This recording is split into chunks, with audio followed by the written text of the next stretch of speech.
ahora sí vamos a las preguntas. A ver aquí.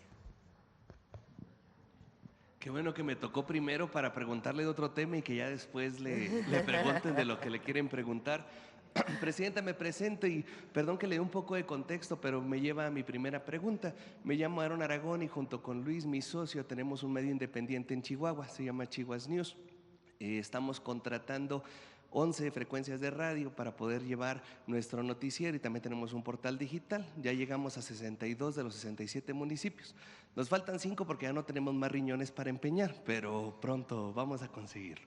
Después de que hicimos este esfuerzo, hemos logrado llevar la información y esta es mi primera pregunta. En mi estado existe un cerco mediático enorme. A pesar de los esfuerzos de la delegada Mayra Chávez en Bienestar, del de la difusión Eber Quesada, inclusive de los mismos diputados, los medios no publican absolutamente nada de lo que se hace en gobierno federal, sino todo lo contrario. Allá todo lo que está mal es culpa suya, todo. Y nosotros nos hemos dado cuenta que incluso en el Congreso ya está pasando lo mismo, a pesar de que el viernes le dieron para atrás en el Congreso del Estado a la lista de los magistrados y que en tribuna la diputada Brenda Ríos señaló fuertemente lo que pasó, el diputado Cuauhtémoc Estrada les dijo lo que les tenía que decir y la diputada Jael Argüelles les dijo vendepatrias, en realidad en los medios publicaron todo lo contrario. Con el apoyo de 22 diputados se aprobó por mayoría la votación de la lista de candidatos. En otro medio, esta lista de aspirantes a jueces y juezas está aprobada por el Congreso y así nos vamos. Me gustaría preguntarle y aprovechar que en este espacio se va a escuchar su respuesta como tal. ¿Qué opina de esta situación en nuestro estado? Pues qué bueno que existen medios independientes como ustedes. Decirle al pueblo de Chihuahua que escuche la mañanera del pueblo, que nos sintonice a las 7:30. Ya no se dice sintonice, ¿verdad? Que ponga las redes sociales o el canal de televisión pública para ver y escuchar la mañanera. Todavía, en efecto, hay quien cree que evitando que haya información que sea balanceada, va a tener legitimidad. Pero no, eso ya quedó en el pasado. La verdad, la elección pasada fue para nuestro movimiento muy buena en Chihuahua. Entonces, al pueblo de Chihuahua decir que vea, escuche medios independientes y que siempre tenga toda la información. Gracias, presidente. En otra pregunta, el día de ayer y el sábado fue el tercer informe de la gobernadora. Ella comentó que tienen una gran relación con usted, que el problema de la relación con el sexenio pasado fue por terceras personas que metieron, pues ahora sí que grilla, eso es lo que comentó la gobernadora. ¿Qué opinión tiene usted respecto a esto y cómo es su relación con la gobernadora? Nosotros nos corresponde, independientemente del origen político de las y los gobernadores, trabajar conjuntamente y establecer relaciones de respeto.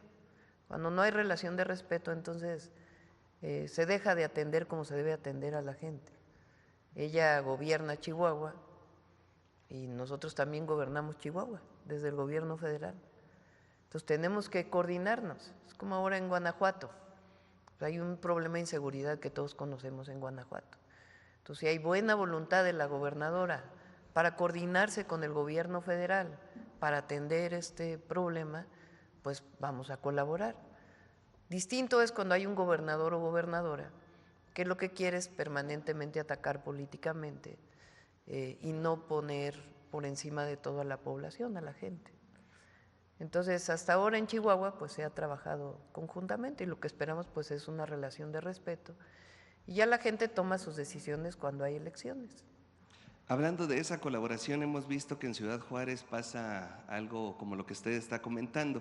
Queríamos preguntarle sobre cómo van con los terrenos para las casas de cuidado, perdón, los centros de cuidado infantil. Bien, va muy bien, ¿verdad? ¿Quieres informar?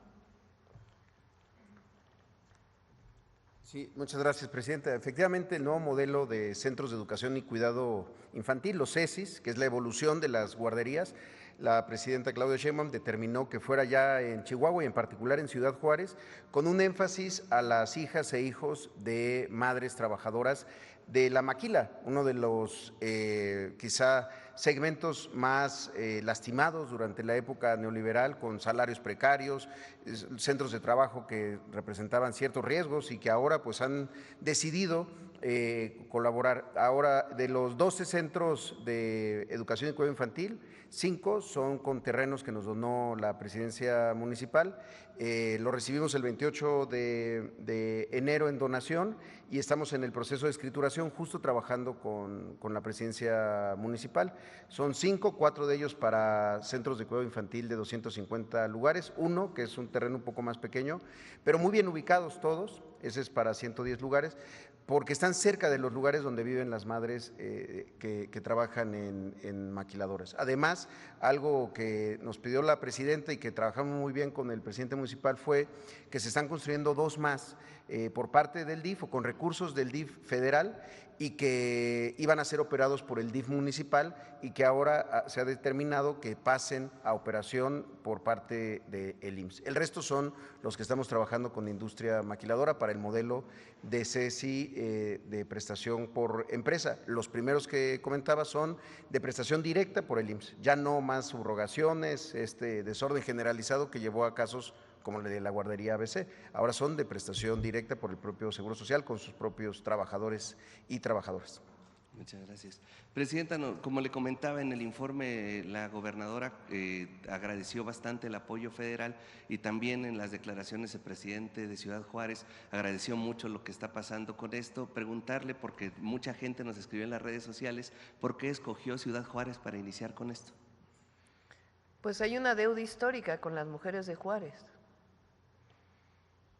La violencia contra la mujer se hizo patente durante una época muy difícil para las mujeres de Ciudad Juárez. La mayoría de ellas mujeres trabajadoras de la maquila, incluso muchas de ellas que no habían nacido en Chihuahua y que decidieron irse para allá porque había empleo. Entonces, una deuda histórica. Y además en campaña o previo a la campaña, creo que en el periodo de la encuesta, cuando fui a Ciudad Juárez, tuve una reunión con mujeres de la maquila y al preguntarles pues qué es lo que ellas necesitaban, hablaron de guarderías, de centros de cuidado infantil que les permita dejar a sus hijos y poder ir a trabajar en un lugar bien cuidado. Hay historias muy difíciles de familias, de mujeres, muchas mujeres solas que tienen hijos, que incluso dejan a sus hijos solos en la casa porque no tienen dónde dejarlos y ellas tienen la necesidad de trabajar para atenderlos y para llevarlos sustancial. Entonces, por eso iniciamos en Ciudad Juárez. Por último, es un símbolo. Perdón. Es un símbolo.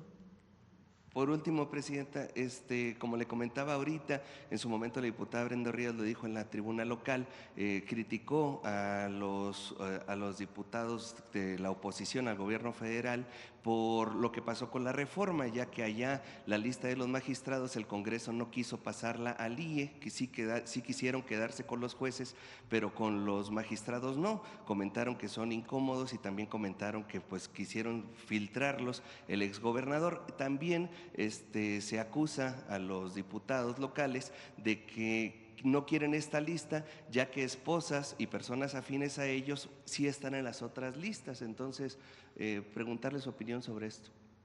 Supongo que la reforma que se estableció en los estados, y eso lo revisa Ernestina Godoy, para que cumpla con la reforma constitucional. Eso significa que tiene que haber candidatos y candidatas de los 3 poderes, del Ejecutivo, del Poder Judicial de Chihuahua y del Legislativo. Y ahí pues debe considerarse pues todos los perfiles, ¿no? Y recuerden que es constitucional que todos los poderes judiciales estatales deben cambiar con el voto popular a más tardar en 2027. Le agradecemos mucho el espacio. Muchas gracias. Gracias. Ahora sí, a ver aquí. Muchas gracias, presidenta. Amir Ibrahim, del Quintana Roo MX. Acaba de convocar al Zócalo a los mexicanos y mexicanas este próximo domingo. ¿Cuál sería la convocatoria a los paisanos que viven en Estados Unidos Ellos quieren ayudar, señora presidenta, siempre en los comentarios de los programas que hacemos, participan mucho y han estado preguntando cómo ayudamos, cómo pueden participar los paisanos. Presidenta. Pues por lo pronto pienso que pueden enviar cartas al gobierno de los Estados Unidos, a sus congresistas, hablando de la afectación que significa los aranceles para Estados Unidos y para México, para explicar a la gente qué es esto del 25% de aranceles. México exporta, hoy somos el principal socio comercial de los Estados Unidos, es decir, aquí se produce una parte muy importante de lo que consumen los estadounidenses, particularmente automóviles. Pero esta exportación tiene que ver con una integración comercial y productiva. Quiere decir que no es que aquí se fabriquen los automóviles completos y se envíen exportados a los Estados Unidos, sino que las autopartes se fabrican una parte aquí, después se van a Estados Unidos, luego regresan, luego se van a Estados Unidos, luego regresan y luego se forman en armadoras, ya sea aquí o en los propios Estados Unidos, o en el propio Estados Unidos. Es decir, hay una integración económica muy importante que se ha dado a lo largo de los últimos 40 años y particularmente en el último periodo, producto, después de la pandemia, de que muchas empresas que estaban en China decidieron venir a México a instalarse aquí, o empresas que ya existen en México y decidieron ampliar sus capacidades porque en su momento pues hubo problemas en el envío de mercancías de China a Estados Unidos o a México. Entonces, eso se llamó la relocalización o se llama la relocalización de las empresas. Entonces, México ha aumentado su exportación a los Estados Unidos. Pero esa exportación que se envía precisamente por la integración comercial genera empleos en México y en Estados Unidos. Esta idea de que solamente se generan empleos aquí, pues no es correcta. Se generan en los dos lados precisamente por esta integración. ¿Qué va a pasar ahora? Estados Unidos impone 25% de impuesto a todas las exportaciones mexicanas, sin distinción. Entonces, ¿qué quiere decir? Que lo que se produce aquí, cuando se va a Estados Unidos, les va a costar a Estados Unidos 25% más. Si nosotros ponemos el mismo impuesto de regreso, pues va a costar otro 25% regresarlo. Y volverlo a enviar, pues otro 25%. ¿Qué va a pasar con eso? Pues va a encarecer los productos. Ha dicho el presidente de los Estados Unidos que esto va a permitir que todas las fábricas de autotransporte o de vehículos se vayan para allá o de autopartes. No es tan fácil, porque los costos de producción en Estados Unidos son más altos, número uno. Y número dos, no es tan fácil trasladar una empresa de vehículos, armadora de vehículos que tiene su tiempo a otro país. Se requiere pues su tiempo para poder hacer este proceso. Entonces, por eso decimos, y esa es la información importante, lo que ocurrió es que le ponen un impuesto de 25% a todo lo que se exporta de México hacia los Estados Unidos. Entonces, lo que nosotros decimos es, esto va a afectar a los dos países, y más, Canadá también tiene su 25%. Entonces, ¿a quién va a afectar más? A los estadounidenses, porque necesariamente, porque los productos no se pueden mover en un día, su fabricación, pues va a provocar un aumento de precios al consumidor. Entonces, ¿qué decimos nosotros? Al revés, deberíamos de estar promoviendo mayor integración económica que nos permita competir con Asia, porque juntos nos fortalecemos, separados no nos fortalecemos. No es solo que todo se vaya a producir allá, no es tan sencillo. Ayer me decía un empresario que recibí aquí unos empresarios, mexicanos que tienen fábricas en Estados Unidos que les está costando mucho trabajo conseguir mano de obra allá. Entre otras cosas porque ya no hay tanto bono demográfico, es decir, ya no hay tanta gente tan joven que trabaja en las fábricas y otros fenómenos que se generaron a partir de la pandemia. Entonces, por eso nos fortalece la integración. Ahora, poner el asunto del fentanilo como el argumento para poner el 25% del impuesto, pues tampoco tiene sustento. Primero por los resultados que hemos dado, que estamos trabajando para evitar que el fentanilo cruce hacia los Estados Unidos, también para beneficio, para ayudar a Estados Unidos y para beneficio de nuestro país, porque nosotros queremos bajarle a la violencia. Pero hay que tomar en cuenta que el consumo de fentanilo en los Estados Unidos, pues no solamente viene de México, como se ha querido promover.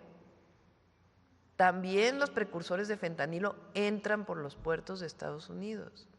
También se produce, se comercializa, se distribuye en Estados Unidos. ¿Quién lo hace? Pues la mayoría son grupos delincuenciales formados por, entre otros, por estadounidenses. Por eso los datos que pongo aquí. Fíjense esto es a ver si puedes ponerlo de este instituto. Es muy interesante, muy, muy interesante.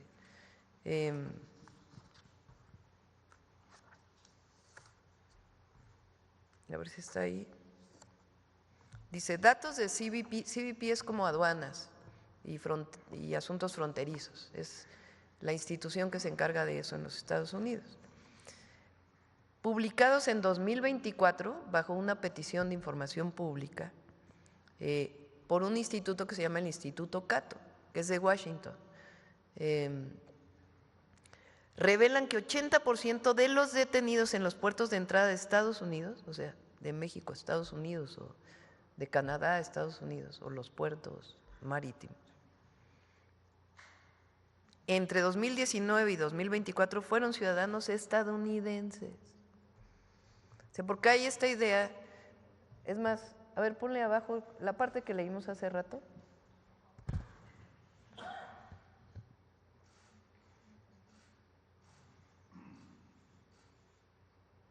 Esta parte que dice que se piensa que es la migración. ¿Es el primero? A ver, el primero.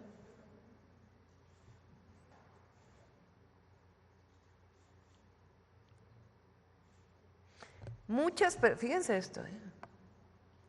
Aprecia el micrófono.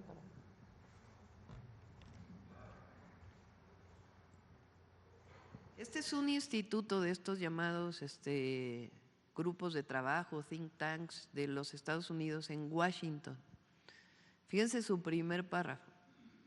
Muchas personas creen erróneamente que la inmigración es fundamental para el suministro ilícito de fentanilo en los Estados Unidos. Sin embargo, los defensores de este punto de vista han ofrecido poco más que especulación para apoyarlo. Los nuevos datos obtenidos por el Instituto Cato a través de una solicitud de la Ley de Libertad de Información cuestionan esta creencia. El nuevo conjunto de datos muestra que los ciudadanos estadounidenses comprendieron el 80% de las personas atrapadas, dice aquí, detenidas, debe decir, con fentanilo durante los cruces fronterizos en los puertos de entrada de 2019 a 2024.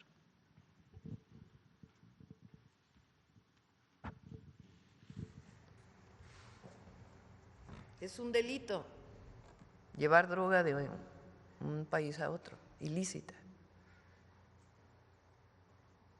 Pero según este instituto, 80% de las personas detenidas en Estados Unidos por este delito son estadounidenses. Que hay esta idea de que todos son mexicanos.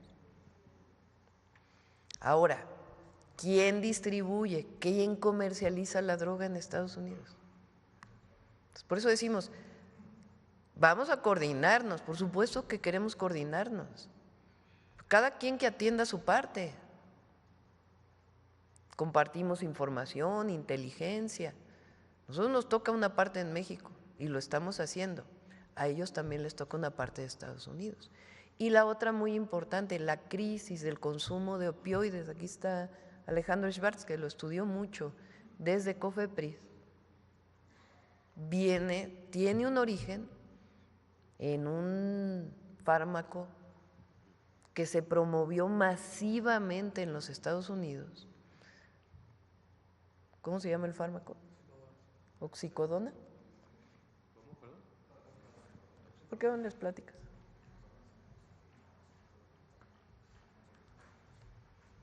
Efectivamente, como señala la presidenta, hay un fármaco que es un opiáceo de consumo oral que se llama oxicodona, Oxycontin.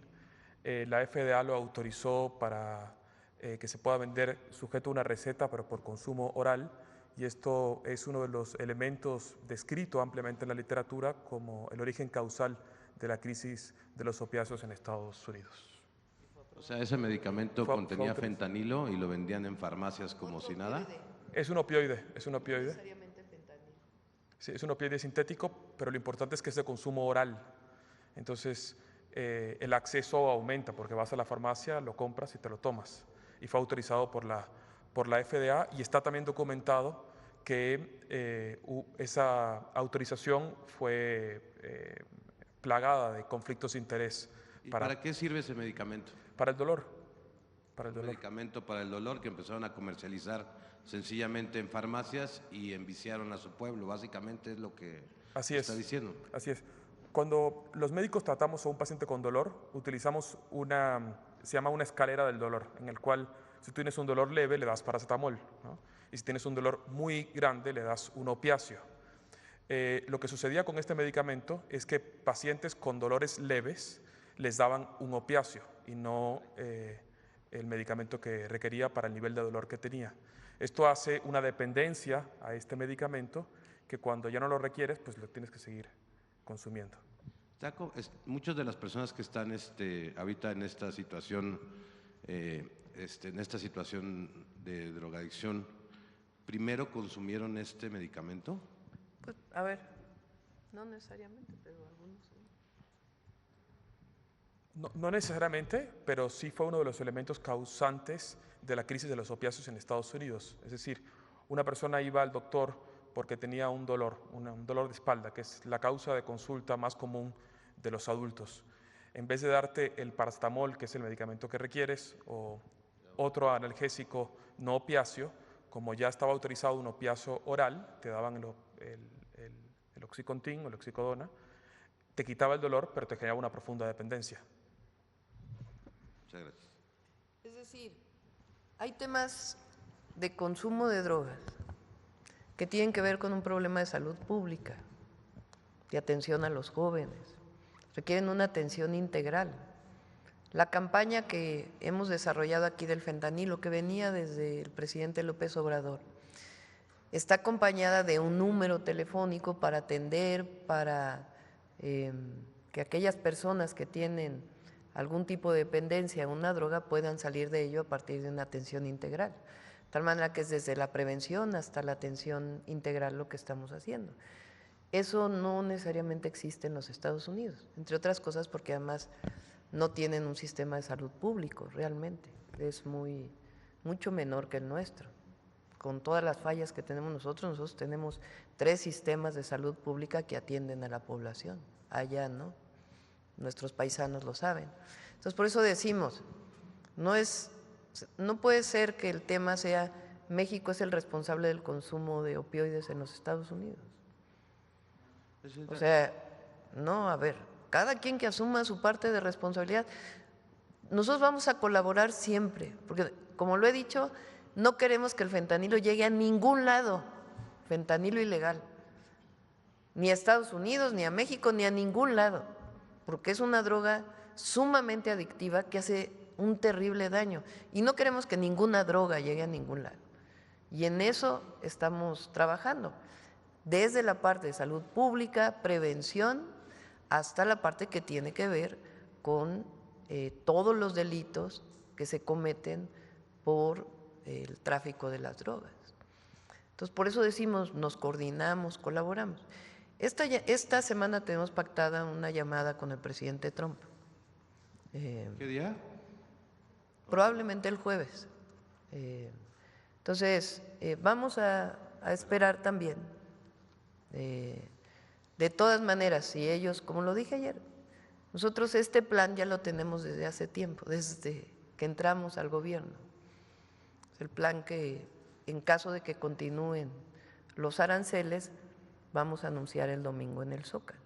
Y nos importa porque cualquier consecuencia que pueda tener los aranceles en términos de la economía de nuestro país, que tiene sus consecuencias, primero no asustarse, porque los mexicanos y mexicanas siempre salimos adelante y vamos a salir adelante frente a cualquier adversidad.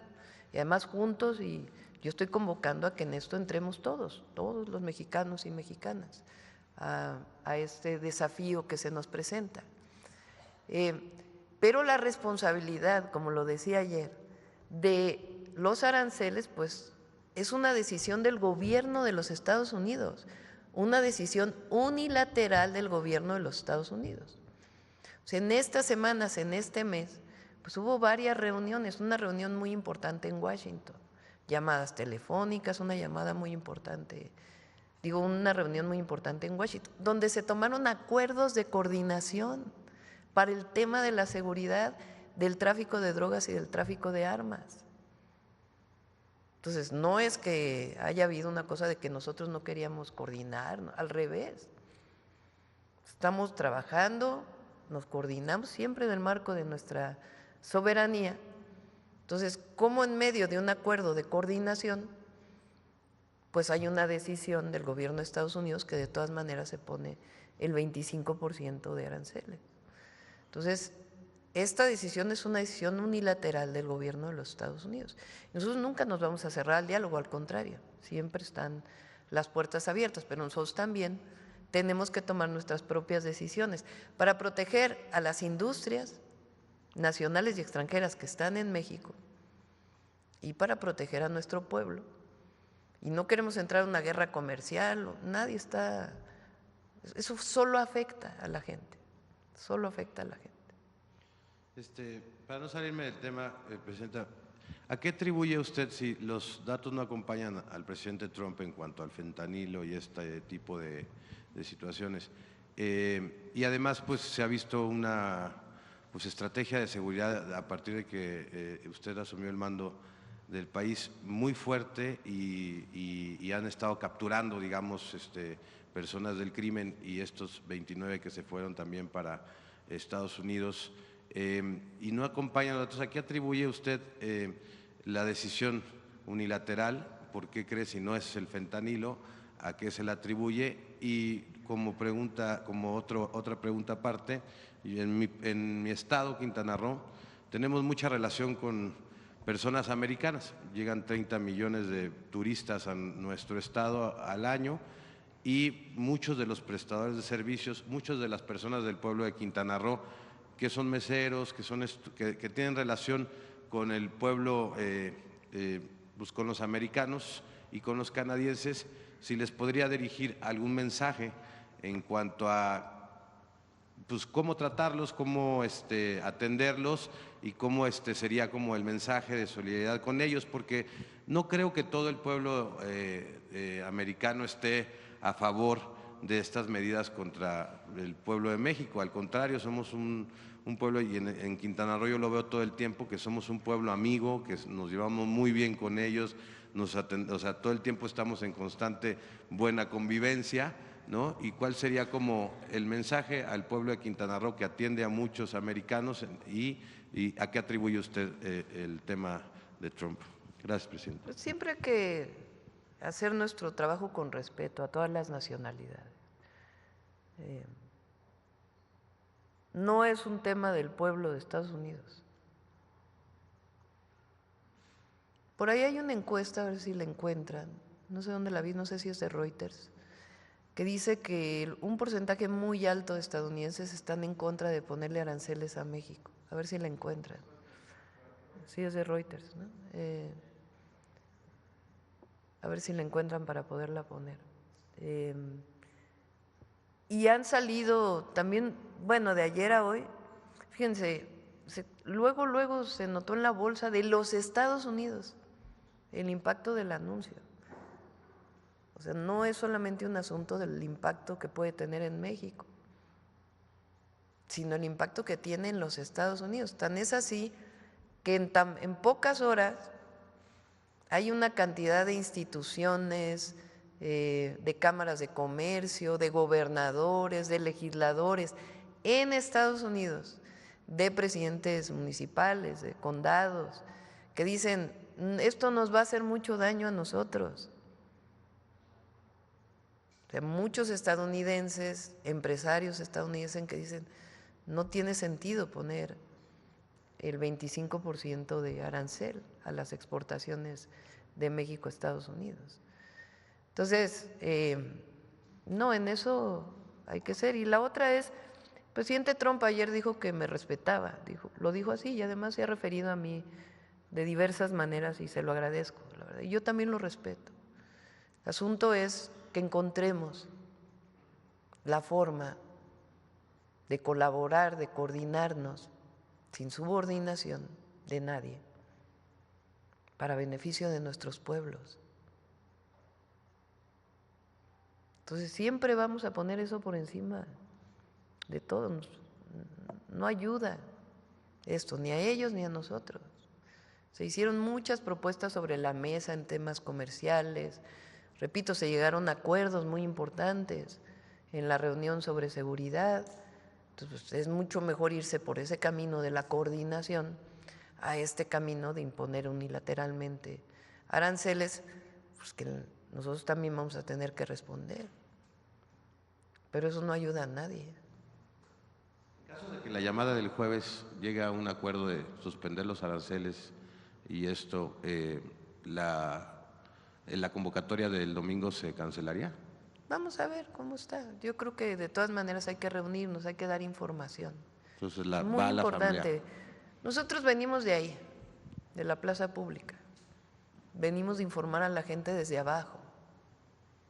Entonces la mañanera del pueblo ayuda mucho, pero nosotros también tenemos que informarle a la gente pues de esta situación, porque el gobierno, los gobiernos estatales, porque estamos invitando a los 32 gobernadores, 31 gobernadores y a la jefa de gobierno a este proceso, a enfrentar esto en unidad, porque este es un asunto más allá de un partido político, es un asunto que va contra el país. Entonces,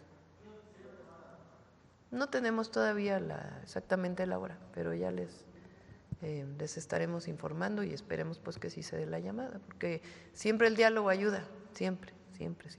Y más el diálogo bilateral pues de dos presidentes de países vecinos.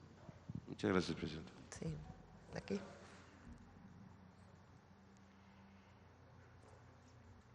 Muchas gracias, presidenta. Aurora Castillejos, Canal 14 CPR y también Altavoz Radio. Preguntarle, presidenta, ¿cómo está la economía mexicana? ¿Cómo va la fortaleza de la economía para enfrentar estas declaraciones que ha dado el presidente de Estados Unidos, Donald Trump? La economía de México está fuerte. Las reservas del Banco de México son históricas. Ayer dio Zoé los datos de empleo, son históricos. El salario es histórico, los programas sociales, los programas de bienestar ayudan mucho porque promueven el mercado interno. Imagínense, estamos hablando de casi 3 puntos del PIB que se distribuyen a las familias mexicanas desde abajo, un poquito menos, que llegan a las familias. Y eso, ¿qué hace? Pues promueve el consumo o el ahorro, pero principalmente el consumo. Al promoverse el consumo, el mercado interno, pues apoya desde el pequeño empresario hasta el gran empresario. Entonces, en ese sentido, el aumento salarial también. En ese sentido está fuerte. Ahora, una parte de nuestra economía, pues sí está sustentada en esta integración que se ha dado desde hace muchos años con Estados Unidos. Entonces, pero salimos, por eso pongo el ejemplo de la pandemia, La pandemia, el PIB se cayó casi 9%. Se perdieron más de 10 millones de empleos. Y en 2 años se levantó el país, con la ayuda de todas y de todos, y con un modelo distinto al que había antes. Antes era endeudarse para apoyar a los de arriba. El presidente López Obrador, y fue reconocido por el mundo entero, salió muy bien México económicamente de la pandemia, porque muchos otros países se endeudaron terriblemente, y aquí salimos bien porque se apoyó desde abajo. Entonces, y el Plan México, que mucho está sustentado en nuestro mercado interno. Es decir, que no importemos tanto, sino que desarrollemos nuestra propia industria manufacturera para proveer al mercado interno. Entonces, el Plan México sigue en una u en otra circunstancia, porque necesitamos el apoyo de todos para que no se pierdan empleos y que se siga desarrollando. Y la industria automotriz, fíjense, la industria automotriz estadounidense es la que más problemas va a tener, porque, por ejemplo, de lo que más se importa de China a México son autopartes de General Motors. Entonces, le imponen allá aranceles para Estados Unidos. Entonces, llega aquí a México y en aranceles de aquí para allá y luego regresan. Como decía Marcelo el otro día, que un pistón cruza no sé cuántas veces para poderse hacer, porque pues es una integración que se dio por muchos años. Entonces, está fuerte la economía de México y vamos a salir cualquiera de las circunstancias adelante, porque lo mejor de todo es nuestro pueblo, lo mejor, siempre. Gracias, Presidenta. En otro tema, hoy la Suprema Corte de Estados Unidos va a escuchar los argumentos del Estado mexicano relativos a la demanda contra las armadoras y distribuidoras de armas. Me gustaría saber cómo va este tema y qué se tiene preparado para hoy, si nos puede detallar un poco. Sí, si gustan que la Cancillería, que es quien está llevando el caso, les informe, pero siguen estas demandas, tanto a manufactura como a distribución. Sería un precedente histórico para México y también para Estados Unidos. Es que ya ellos tienen la prueba más contundente. El propio Departamento de Justicia lo reconoció. A ver, pon el publicado del Departamento. Ah, bueno, ¿este qué era? Perdón, ya me…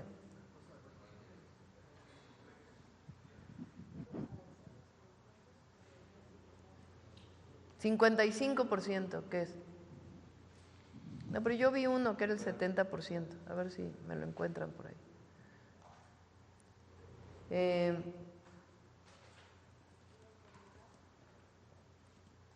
55% en contra, ¿no?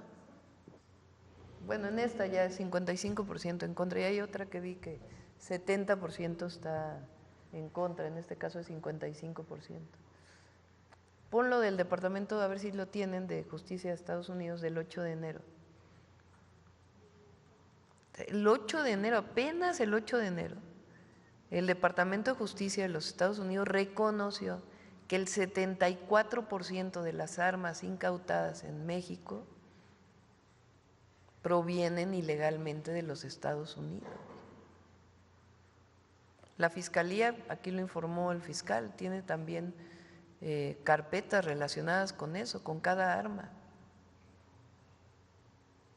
Entonces, eso es una prueba muy, muy contundente.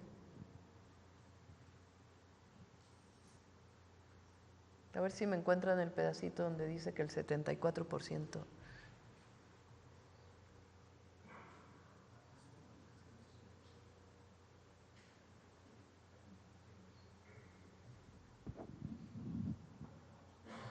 Dice este documento: las armas originarias de Estados Unidos y recuperadas en México entre el 2017 y 2021 representan el 74% de todo el crimen internacional relacionado con armas que ha sido trazado por el productor. O sea que hay trazabilidad desde el productor. Es muy fuerte. Es una prueba muy contundente porque es el propio Departamento de Justicia quien reconoce eso a partir de una investigación. Claro, solo para detallar, ¿nos podría Cancillería? Nos decía Sí, que tendría que Cancillería dar puede informar. algún comunicado si lo puede emitir más tarde. Sí, sí, sí. Muy bien. Gracias, Presidenta. Gracias. Acá.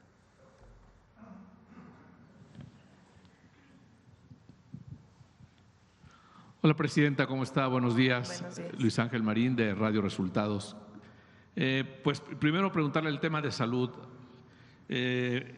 Según las estadísticas, los infartos son una de las causas más comunes de muerte en México. Muchas veces ocurren en lugares públicos estos infartos y no hay tiempo de que pues la persona llegue a algún hospital. No sé qué tan viable sea que, como parte de protocolos de protección civil en lugares públicos como restaurantes, cines, sea requisito obligatorio instalar desfibriladores y capacitar al personal para atender a personas en caso de que pudiera darse este tipo de incidentes. Bueno, hay dos tipos de estrategia. Una que ya está implementada es el código infarto, que permite que cuando una persona sufre un dolor que sospecha que es un infarto, pueda acudir a cualquier sitio para ser atendido. Hay en este momento salas de hemodinamia donde te pueden poner un anticoagulante, trombolisis y además convertir para que entre en ritmo cardíaco.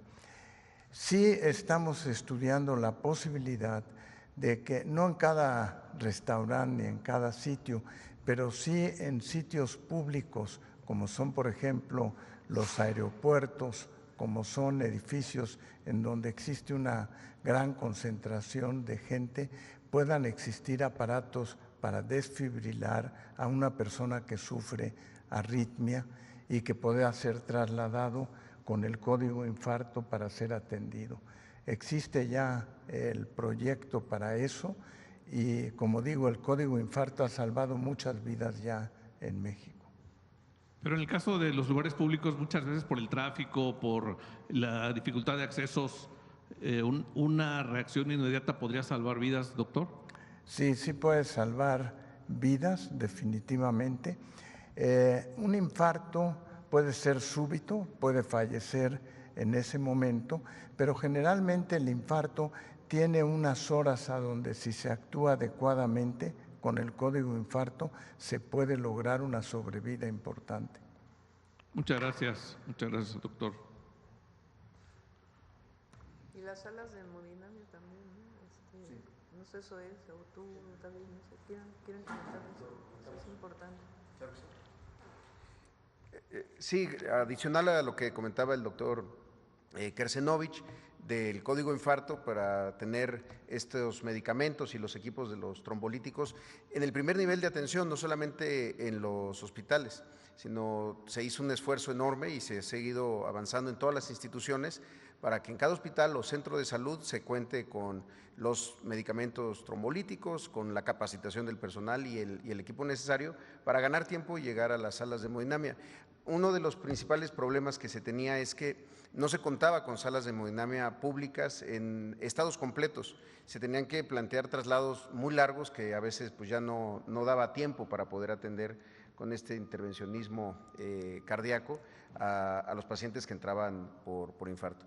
Uno de los elementos que se ha trabajado más es la integración, es decir, las salas de hemodinamia, aunque estén en cualquier institución, en el IMSS, en el ISSSTE o en el IMSS Bienestar, atienden a las personas sin importar la derechohabiencia. Y estos códigos que al final de cuentas son como los centros reguladores de urgencias médicas, pero específicos sobre el tema de infarto. A la fecha, solamente en el caso del IMSS, todos los estados ya tienen una sala de hemodinamia y las llevamos también al segundo nivel de atención y no solamente a la alta especialidad, porque se tenían salas de hemodinamia en los hospitales, en Centro Médico Nacional La Raza, en Siglo XXI, en los hospitales más grandes, ahora también están en los hospitales regionales, ya tenemos cerca de 50, hay algunos estados, algunas ciudades que requieren una capacidad mayor para estar siempre a tiempo. Y es un esfuerzo sectorial que seguimos trabajando con la Secretaría de Salud. Aprovechando, director, Y también, Presidenta, en Papantla, en Veracruz, en 2008 se puso la primera piedra de un hospital regional y han pasado pues todos esos años y se quedó ahí. Al parecer estaba en una barranca. La administración del presidente López Obrador dijo que no era viable terminarlo porque estaba en una situación geológica mala, pero no sé si con la llegada del nuevo gobierno de la gobernadora Nale y el tema de IMSS Bienestar en Veracruz se pueda retomar ese proyecto, porque es un hospital que pretendía ser un hospital muy grande, se invirtieron muchos millones de pesos y bueno, se quedó en obra negra y no se continuó y sigue sin haber hospital de ese tamaño en Papantla, que además iba a atender parte de la sierra, la costa y toda la parte de la zona del Totonacapan. Sí. Sí, uno de los elementos que se trabajaron fue esta revisión de cerca de 112 hospitales, también algunos centros de salud muy grandes, pero sobre todo los hospitales que se construyeron en los tiempos del Seguro Popular, en algunos casos en lugares inadecuados o que se quedaron sin financiamiento, incluso asociaciones público-privadas que se terminaron litigando. Y se hizo un rescate enorme de este tipo de hospitales abandonados. Ahí está el caso justamente de Ciudad Juárez, ahora que preguntaban, un hospital del Seguro Popular abandonado e inaugurado sin que estuviera en funcionamiento hace 10 años y que entró el Seguro Social para poderlo prácticamente construir de cero y echarlo en operación. Lo mismo en Ticul, que ahora estamos concluyendo ese hospital, un APP que había hecho el gobierno de entonces de Yucatán, que también quedó abandonado, y así hay otros en Jalisco, en Arandas, en fin. Ahora, el gobierno de Veracruz, el gobierno de Cuitláhuac García, hizo un esfuerzo muy grande por recuperar muchos hospitales que también estaban ahí en problemados, abandonados, pero sí ha habido algunos casos, de Papantla, otro en Oaxaca, en Matías Romero, que incluso se construyeron en lugares que no eran aptos para la operación de un hospital, ya sea por temas de protección civil o que la propia construcción a la hora de poderla revisar tenía ese dictamen de protección civil. Habrá que revisar el de Papantla. Allá hay un hospital del programa Coplamar, el antiguo el IMSS Bienestar Programa, que es operado por el IMSS. También se están rehabilitando muchos de estos hospitales, son hospitales que ya tienen más de 40 años, pero están muy bien construidos. Esa es una cosa como para analizarse. Muchos hospitales que llevan muchos años tenían métodos de construcción muy eficientes, que no tenían una vida útil, como ahora se piensa que los hospitales casi son desechables, y no debe de ser así, tienen que ser construcciones que duren durante mucho tiempo. Y en ese sentido, con la Secretaría de Salud, algo que nos pidió la presidenta es que hemos trabajado sectorialmente para que el crecimiento de cualquiera de las instituciones, por ejemplo en el caso del IMSS, no ocurra solamente en donde el IMSS tiene mucha derechohabiencia y mucha necesidad de crecer, sino donde se identifican desiertos de atención y todo el sector, es decir, toda la población requiere de una instalación de esta naturaleza, de un hospital. Y también algo que se está trabajando mucho es fortalecer el primer nivel de atención. En muchos casos escuchamos estas exigencias, generalmente son muy legítimas, de queremos un hospital, pero muchas veces no se cuenta ni siquiera con un centro de salud, con buenos equipos de diagnóstico, con consultorios de medicina familiar, y el enfoque preventivo que estamos trabajando con la Secretaría de Salud depende también muchas veces de eso. 80% de las enfermedades se pueden atender en el primer nivel de atención, pero desde luego que vamos a revisar el caso específico de esa instalación en Papantla. Muchas gracias, director. Presidenta, el día de ayer el Metro de la Ciudad de México tuvo un caos en las líneas 8 y 9. Recientemente la jefa de gobierno anunció 23,000 millones de presupuesto para el metro. También se han anunciado por parte del gobierno federal y del gobierno capitalino pues la construcción de más obras para transporte público. ¿Qué recomendaría usted? Fue jefa de gobierno, ¿qué recomendaría para, antes de empezar a construir nuevos proyectos, poner al 100% de funcionamiento el metro? ¿Qué recomendaría, presidenta? Sí, a nosotros nos tocó la renovación completa, pues prácticamente una nueva línea, la línea 1 del metro. Todavía tiene varias estaciones que han tenido cierto retraso por la dificultad en la construcción y la operación, porque llevan sistemas completamente nuevos, totalmente automatizados. Lo hicimos porque la línea 1 del metro tenía más de 50 años. Y recuerden que la Ciudad de México pues tiene, por la sobreexplotación del acuífero, hundimientos en ciertas regiones. Entonces, tanto por esa razón como por el propio uso se fue desgastando y el objetivo fue la línea 1. Se hicieron además pues varios temas en la línea, no sé si es la 9 o la 7, que sale de Pantitlán, creo que es la 9, ¿no? Saliendo de Pantitlán había por lo mismo un desnivel muy grande en la salida. Ya no me tocó a mí inaugurarlo, lo inauguró Martí, pero se tomó la decisión de rehacer completamente un puente para evitar pues cualquier problema. Y también se hicieron renovaciones de trenes y un sistema completamente distinto de compra de equipo.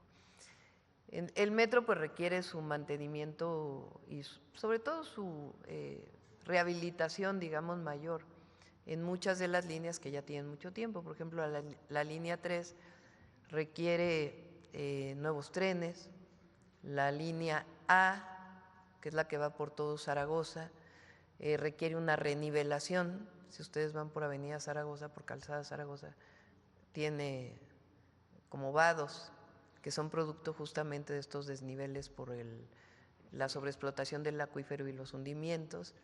Nosotros vamos a ayudar en la línea A.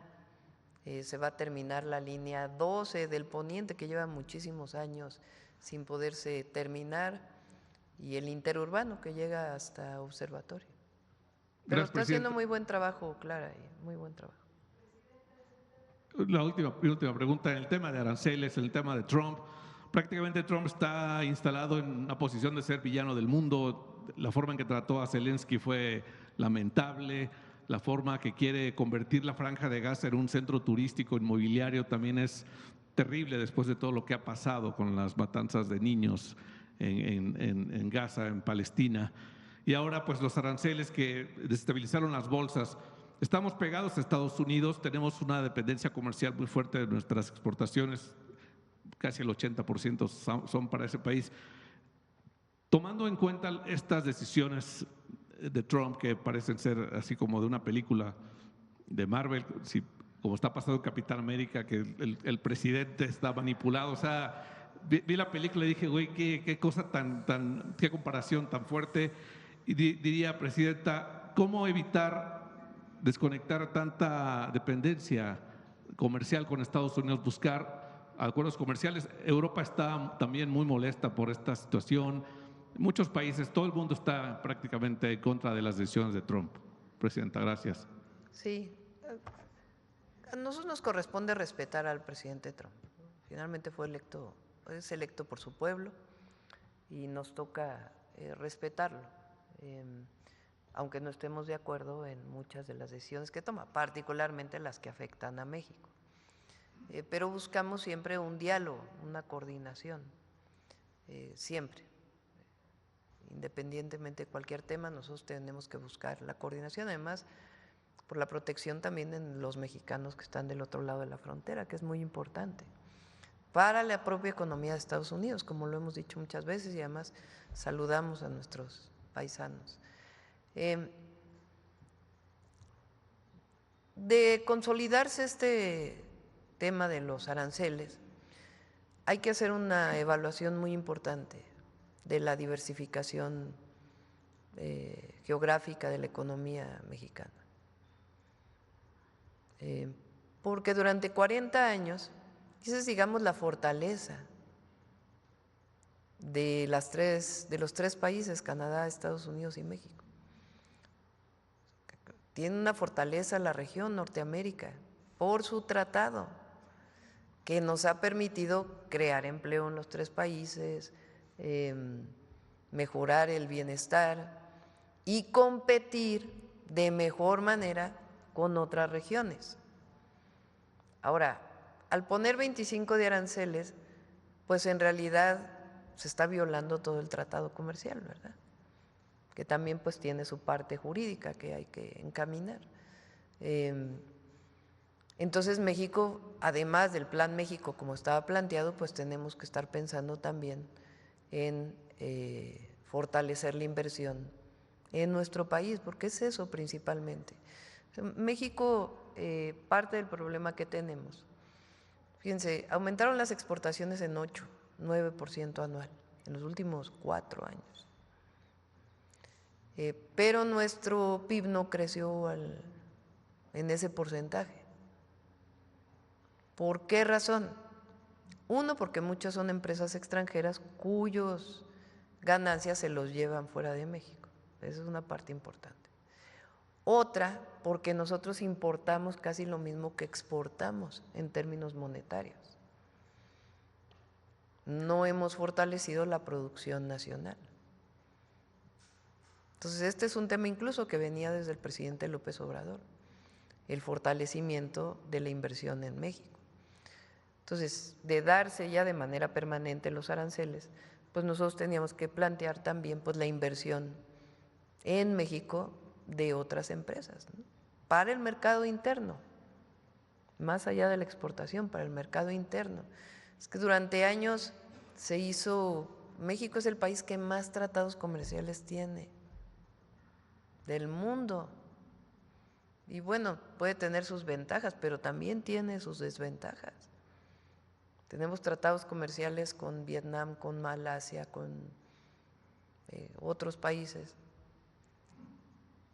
que pues la pregunta es que no podemos producir todo eso aquí.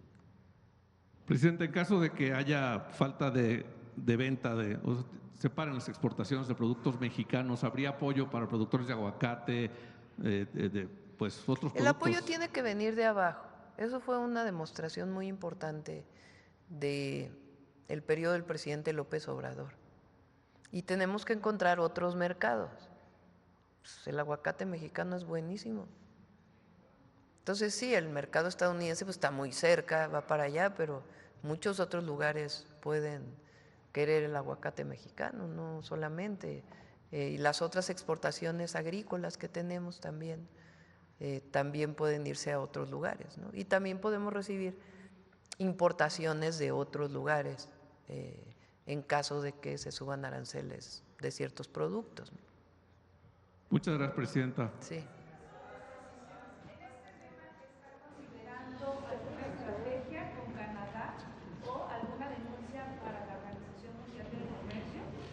Sí hay vía jurídica, ya lo vamos a anunciar el domingo, pero tiene su vía jurídica, que es muy importante que se lleve, y también pues la parte de las medidas, arancelarias y no arancelarias. Pues habría que hablar con ellos, habría que hablar con ellos. A ver aquí. Gracias, Presidenta. Nancy Rodríguez, de Oro Sólido y Empuje Migrante. Precisamente ayer la licenciada Tatiana Cloutier anuncia que regresa y precisamente al Instituto de Mexicanos en el Exterior. Y pues obviamente su papel va a ser muy importante, y sobre todo ahora pues revisando los consulados en Estados Unidos. Presidenta, quiero yo informarle que de acuerdo a las investigaciones que hemos hecho y las visitas que también hemos hecho a los consulados, por ejemplo, el hermano de Emilio Gamboa Patrón, del priista Emilio Gamboa Patrón, estuvo como cónsul en varios consulados, brincaba de uno a otro. A la fecha no aparece como titular, obviamente, de consulado, pero habría que revisar si su presencia o su influencia en las operaciones de algunos de los consulados. Esto también es muy importante, Presidenta, porque fíjese que ellos tenían como mecánica hacer torneos de golf los fines de semana, y pues obviamente por eso es que ahora están muy enojados, porque los hacen trabajar sábados y domingos a los cónsules y a los subcónsules que también pertenecen al sistema de servicio exterior mexicano. Entonces sería muy importante vigilar esto, y sobre todo, Presidenta, que hasta la fecha de los más de 50 consulados que hay en Estados Unidos, solo 6 cónsules llegaron con el presidente Andrés Manuel López Obrador. Con usted todavía no tengo conocimiento que haya nombrado alguno. ¿Tiene algo? Rutilio, nada más en Miami. Sí. Rutilio, sí, tiene razón. ¿Tiene algún comentario en relación a esto? Lo comenté hace unos días, estamos revisando los consulados y de ser necesario y dentro del marco de las características de los servidores públicos de relaciones exteriores, cambiarlos. Tenemos noticias, pues, porque también tenemos mucha comunicación con organizaciones de migrantes o migrantes sencillamente que se comunican con nosotros, de que, por ejemplo, el mecanismo que establecimos para simplificar todos los trámites, de hacer las citas, etcétera, etcétera, no se ha implementado en muchos consulados. Cuando pues era una, si no obligación escrita por ley, pues sí, una obligación hacerlo, porque es para beneficio de las y los mexicanos que viven en Estados Unidos. Y también de algunos consulados pues que no han tenido la empatía, o cónsules que no han tenido la empatía suficiente para poder atender en este momento a nuestros hermanos de allá, porque pues claro que en algunos lugares particularmente pues tienen preocupación, están asustados y hay alguna redada en algún lado, etcétera. Entonces nosotros nos comprometimos a que todos iban a tener asesoría legal y están dadas todas las condiciones para ello. Si en algún consulado no están haciendo esta parte del trabajo, pues necesitamos hacer una revisión muy grande. Se va un equipo de la Agencia de Transformación Digital a los 50 consulados para asegurarse de que toda la simplificación administrativa se está instalando y que todo el mundo esté enterado. Pero aparte, pues, con el canciller estamos haciendo una revisión porque es un momento en donde siempre, pero en particular ahora, pues tienen que sentir todo el apoyo de los consulados. Sí, y Presidenta, lo que pasa es que en los consulados hay muchos personajes así como el hermano de Emilio Gamboa Patrón, el priista. Por ejemplo, también usted recordará este desvío de 1.500 millones de pesos a Josefina Vázquez Mota, la panista Josefina Vázquez Mota. Pues todos lo tenemos presente, más nuestros hermanos migrantes, porque fue pues un desvío de recursos precisamente para atender a los hermanos migrantes. Y este dinero, Presidenta, esta entrega de dinero la hizo Francisco de la Torre, quien ahorita pues es bueno, en aquella fecha era el titular de Mexicanos en el Exterior, trabajaba en Relaciones Exteriores, pero ahorita es el cónsul de Dallas, en Texas. Entonces, esto fue la entrega de este dinero a Josefina ¿No es una mujer la que está en Dallas? ¿No? Bueno, lo revisamos. Sí, es Francisco de la Torre, se llama él, y fue el que hace unos años le denunciamos aquí, pues que había mandado llamar a la policía y llegó hasta el FBI a desalojar a los hermanos migrantes. Y la subcónsul que estaba ahí con él, pues ahorita también ya le dieron otra como titular de consulado allá en Estados Unidos. Entonces, pues sí, por lo menos… Vamos a revisar. Ajá. Lo principal es que se atienda bien. Exacto. No solamente profesionalmente, sino con cariño, con amor a los y las mexicanas que viven allá. Entonces, eso es lo principal. Obviamente los actos de corrupción no los vamos a permitir, pero estamos en esa revisión y si es necesario, se van a tomar decisiones de cambiar a los cónsules, porque pues están recibiendo un ingreso, son servidores públicos, hoy somos parte de un gobierno que está cerca del pueblo, siempre es nuestra prioridad y pues no puede ser que un servidor público que representa al gobierno de México no tenga esta actitud frente a la gente. Y así es, la mayoría, incluso revisé ahorita sus redes sociales del cónsul de Dallas y me tiene bloqueada en Twitter, no sabía, o sea, pues sí, iba yo a revisarlo y me tiene bloqueada. Y Presidenta, precisamente ya por último, le planteamos al presidente el que hay muchos hijos de migrantes allá que ya estudiaron, incluso tienen licenciaturas, que podrían participar en los consulados y trabajar en los consulados. Sí. Lo que pasa es de que hay este obstáculo del Servicio Exterior Mexicano. De que tienen que haber nacido. Ajá, él incluso dijo adelante, está muy bien, y pues eso también es Lo revisamos. el que dicen nuestros hermanos migrantes, pues hasta se ahorrarían las casotas tan caras que se pagan, ¿no? Entonces, pues algún comentario en relación de esto. Sí, vamos a revisar. Y el mensaje a los mexicanos y mexicanas allá que estamos revisando todo el funcionamiento de los consulados. Muchas gracias. Gracias. A ver acá, ya para acabar, terminar. Gracias, presidenta. Marco Antonio Olvera, del periódico digital Hidalgo News y del canal México News World. Le tengo dos preguntas con el tema de los aranceles y una de salud. Empezamos con lo de salud.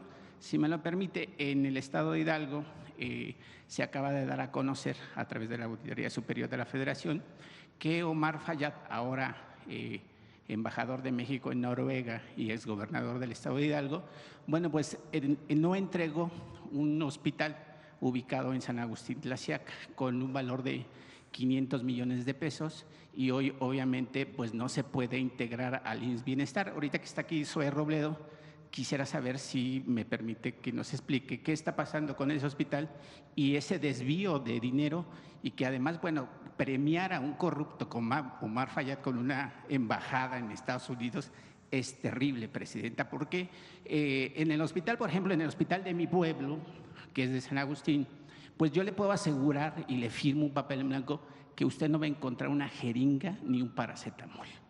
Y el hospital que está supuestamente terminado, que tiene un gran edificio, pues no funciona. Fue un elefante blanco, lo inauguró con el gobernador, incluso con el alcalde en turno, Arturo Máximo Hernández. Entonces, quisiera que nos detallara ese tema, a ver si existe la posibilidad. ¿Tienen la información del hospital o...? ¿Mandé? ¿El de Pachuca? Es de Pachuca, pero le dicen Pachuca, pero está dentro del territorio de San Agustín Tlaxiaca, el municipio, aledaño a la capital que es Pachuca. Sí, ahí ha habido dos momentos y aprovecho para comentarlos. Uno, durante mucho tiempo, y además la gente de Hidalgo lo sabe, se construyó un primer hospital, Seguro Popular, el que está ahí en la entrada de Pachuca, me estoy refiriendo a otro, que igual quedó abandonado, tuvo que entrar el Seguro Social y es el que se concluyó y está en operaciones desde 2021, más o menos. Pero ese es el que era un hospital construido con Seguro Popular, abandonado, que después por pugnas políticas ahí se quedó sin destino y terminó el IMSS tomándolo y entró en operación. Incluso es de los que entró en operación para COVID en el área de urgencias. El otro hospital efectivamente nunca se pudo transferir, no se ha transferido pues al IMSS Bienestar, porque no se entregó, cuando entró el nuevo gobierno, el gobierno de Julio Menchaca, todavía no se firmaba incluso la federalización al IMSS Bienestar del estado de Hidalgo, pero encontraron problemas estructurales en ese hospital, incluso a las pocas semanas, me parece que es el mismo que a las pocas semanas de que se puso en operaciones en algunas áreas, tuvo algún problema de filtraciones o una inundación. Ahora, lo que se habló en su momento con el gobernador Menchaca fue que se concluyera la recepción, se hiciera el acta administrativa de cómo se estaba recibiendo para que entonces pudiera ser transferido al IMSS Bienestar, toda vez que el resto del órgano público descentralizado de servicios de salud del estado de Hidalgo, pues sí había transferido el resto de las instalaciones. Es un tema más bien administrativo todavía de la Secretaría de Salud y de la Secretaría de Obras del gobierno de Hidalgo. Y sí, pues nosotros creemos que es importante que se concluya ese trámite pues para que pueda ser transferido junto con el resto que ya se pasaron al IMSS Bienestar y pueda ser operado por el propio IMSS Bienestar. Pero ahí no nada más es la cuestión de una transferencia administrativa y usted lo sabe perfectamente, secretario. El hospital no está terminado, tiene goteras, no funciona y también también hay un grave problema, Presidenta, que yo ya se lo expuse en la ocasión anterior y voy a seguir insistiendo. El tema del agua, porque no hay agua, entonces se la quiere llevar de San Agustín, Tlaxiaca, para supuestamente el hospital, que obviamente los pobladores no están en desacuerdo en otorgar agua, pero siempre y cuando pues se le deje dividendos al municipio, que es de donde se extrae el agua, y sin embargo pues ahí no sé qué ha pasado con el tema del hospital, cuándo se va a hacer esa transacción, digamos, y cómo se va a arreglar o modificar esas irregularidades que, pues digo, pues 500 millones de pesos para un hospital fantasma, pues… Sí, insisto, tendrá que terminar ese proceso el gobierno de Hidalgo, documentar absolutamente todo de cómo recibió ese inmueble y pues vamos a revisarlo para que pueda ser transferido al IMSS Bienestar. Okay. Gracias. Presidente, y con el tema de los aranceles, yo estoy seguro que los migrantes en Estados Unidos con los cuales tengo contacto por el canal, bueno, ahí hay unos estudiantes de hijos de migrantes en Estados Unidos de diversas universidades. En la administración pasada yo le decía al presidente Andrés Manuel López Obrador que una de las especulaciones por las cuales subían los alimentos cada que querían era porque los propios empresarios acaparaban y especulaban y subían los precios y después, bueno, se hizo ahí un tema de quién es quién en los precios. En ese sentido, Presidenta, los estudiantes de diversas universidades en los Estados Unidos me dicen que le transfiriera, bueno, el mensaje de este tema es que ahora con el tema de los aranceles de Donald Trump se pudiera aplicar, a lo mejor le sirve la autosuficiencia alimentaria de México para México.